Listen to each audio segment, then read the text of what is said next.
জান্নাতের ভিতর আল্লাহ সুবহানাহু ওয়া তাআলা একটা পাহাড় রাখবেন, যেই পাহাড়ের নাম হলো জাবালে রহমত। জোরে কোন নাম কি?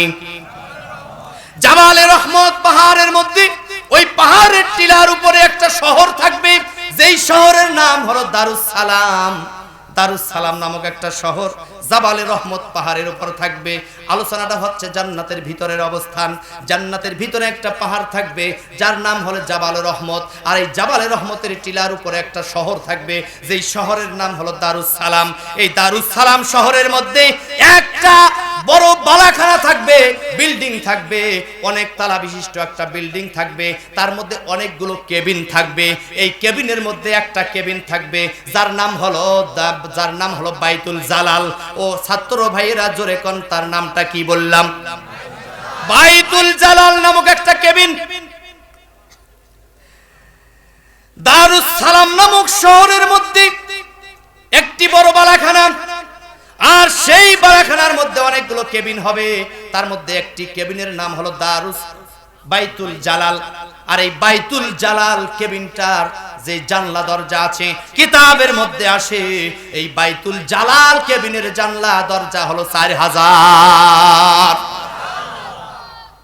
আর এই 4000 জানলা দরজা, প্রতিটা জানালা দরজা এমন ভাবে আল্লাহর আরশে আজিম থেকে সেটিং করা আছে যে ওই ব্যক্তি ওই বাইতুল জালাল নামক কেবিনে প্রবেশ করবে, করার পরে 4000 জানলা দরজার যে কোনো একটা দিয়ে যদি দেখে, যেটা দিয়েই দেখবে সেটা দিয়েই স্বয়ং আল্লাহরে দেখা যাবে।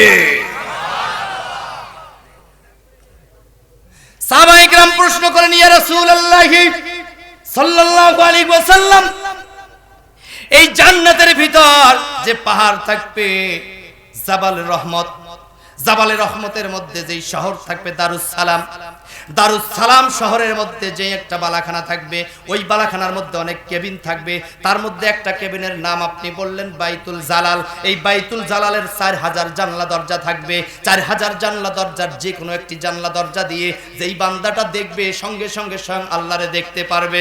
নবীজি, আমরা জানতে চাই ওই কেবিনের মধ্যে আমরা যেতে পারবো কিনা, ওই কেবিনের মধ্যে আমরা প্রবেশ করতে পারবো কিনা, কোন কাজটা করিলে ওই কেবিনের মধ্যে যাওয়া যাবে? আপনারা জোরে বলুন তো, এটা জানার দরকার আছে না নাই? আল্লাহর পয়গম্বর ডাক দিয়ে বলে, সাহাবায়ে কেরাম শোনো, আল্লাহ সুবহানাহু ওয়া তাআলা বাইতুল জালালের যেই 4000 বিশিষ্ট জানলা দরজা বিশিষ্ট বাইতুল জালাল নামক কেবিন রয়েছে, ওই কেবিনের মধ্যে আল্লাহ পাক তার যেই বান্দা বান্দীগুলোকে প্রবেশ করাবেন, তাদের একটা বড় বৈশিষ্ট্যের কথা আল্লাহ পাক বলেছেন। বলে, নবীজি ওই বৈশিষ্ট্যটা কি একটু মেহেরবানি করে বলে দেন। এবার নবীজি আমার বলে, ওই বাইতুল জালাল নামক কেবিনের মধ্যে যেই জান্নাতীগুলো থাকবে, তাদের বৈশিষ্ট্য হলো পৃথিবীর জমিনে যেই মানুষটা ব্যক্তিগত জীবন থেকে পারিবারিক জীবন, পারিবারিক জীবন থেকে সামাজিক জীবন, সামাজিক জীবন থেকে রাষ্ট্রীয় জীবন, রাষ্ট্রীয় জীবন থেকে আন্তর্জাতিক জীবন পর্যন্ত যেই মানুষটা আল্লাহর বান্দা কিংবা বান্দি যখন যে কোনো কাজ শুরু করে দিয়েছে, ওই কাজটা শুরুর আগে বান্দা বিসমিল্লাহির রহমানির রহিম, যেই বান্দাটা বিসমিল্লাহির রহমানির রহিম বলে কাজটা শুরু করে দিয়েছে, ওই বান্দাদেরকে ডেকে ডেকে আমার আল্লাহ বাইতুল জালাল নামক কেবিনের মধ্যে আসন করে দিবেন। লিল্লাহি তাকবীর। সম্মানিত হাজিরিন, তাহলে বিসমিল্লাহর পাওয়ার কি? বিসমিল্লাহর তাফসীর তো 3 ঘন্টা শেষ করা সম্ভব নয়। শুধুমাত্র একটা নিদর্শন দিলাম যে বিসমিল্লাহটা আপনারা আজ থেকে নিয়ত করুন, আমল করব। জোরে বলেন, করব। স্যার কি বলেন? কি বলেন? আশা বলবে আমার সভাপতি মহোদয়, আমার নামে নাম।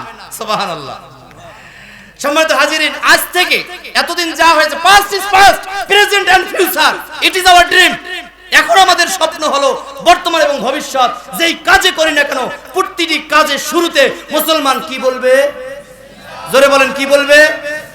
আল্লাহ পাক ডাক দিয়ে বলেন, নবী আমার বান্দা বান্দি যখন কোন কাজ শুরু করার আগে বিসমিল্লাহির রহমানির রহিম পড়ে নেয়, আমি আল্লাহ এতই খুশি হই যে ওই কাজটির মধ্যে আমার খাস রহমত নাজিল করে দিয়ে বারাকা দান করি, বরকত দান করে দেই। বান্দা যেই কাজে বিসমিল্লাহ কয়ে হাত দিবে, ওই কাজটা সমাপ্ত করার দায়িত্ব আমি আল্লাহ আমার কুদরতি হাতের মধ্যে নিয়ে নেই।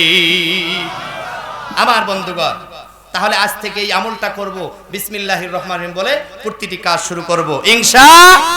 সম্মানিত হাজিরিন, এবার আসুন, আপনার আমার সকলের চোখ আছে, এখন যে আয়াত তেলাওয়াত করেছি সূরা নিসার 65 নম্বর আয়াত, আলোচনা কি একটু শুনবেন?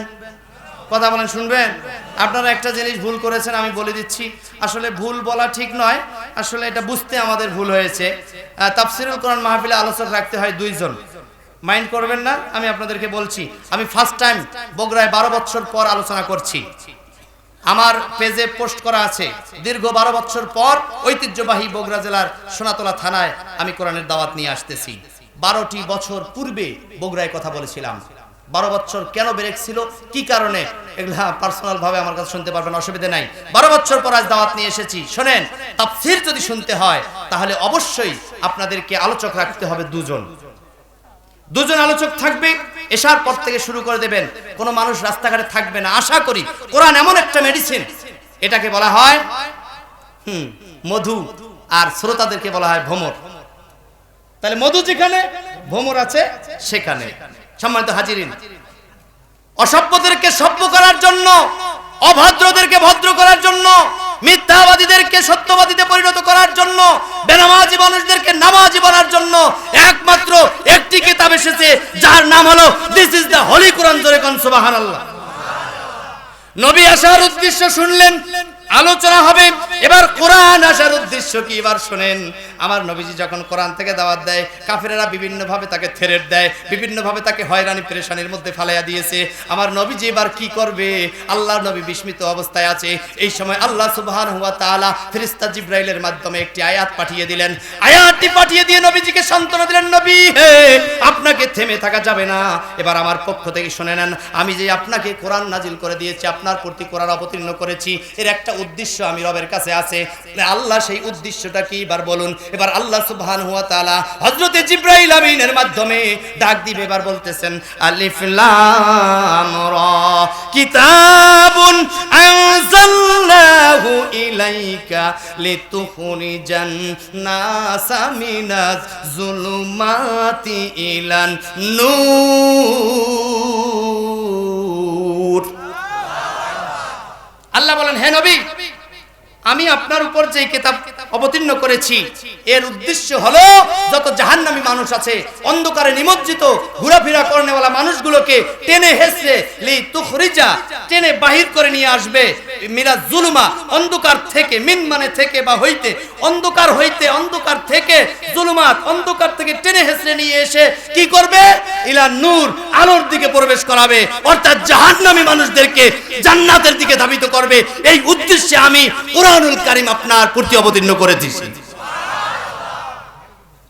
সেই কোরআন ছেড়ে কি নিয়ে লাপালাপি করাও? 12 চান্দের খুতবার বই নিয়ে আমরা ব্যস্ত। কঠিন একটা ইতিহাস দিচ্ছি, তথ্য নেন। আজ থেকে 100 বছর পূর্বে যখন ব্রিটিশ শাসন ছিল, এক সময় মুসলিম শাসন করেছিল, তারপরে ব্রিটিশ এসেছে। ব্রিটিশ এসে এখন দেখলো কিরে, এই যেভাবে বাংলাদেশে মুসলমানেরা মসজিদ বানাইতেছে, এই মসজিদে যারাই নামাজ পড়তে আসবে তারাই হেদায়েত হয়ে যাবে। উত্তপ্ত আহ্বান আমার ইমাম এবং খতিবদের জন্য, তাদের কাছে আমার আবেদন, অনুরোধ, জুমার খুতবাগুলো কোরআন এন্ড হাদিস থেকে দেবেন, without others book, without other description and history, direct history and description, discuss, research, বিশ্লেষণ of the holy Quran and হাদিস যদি করতে পারেন, ইনশাআল্লাহ এই মসজিদের মেম্বার থেকেই ইসলাম বিজয়ের ধ্বনি উঠবে, উঠবে, উঠবে ইনশাআল্লাহ।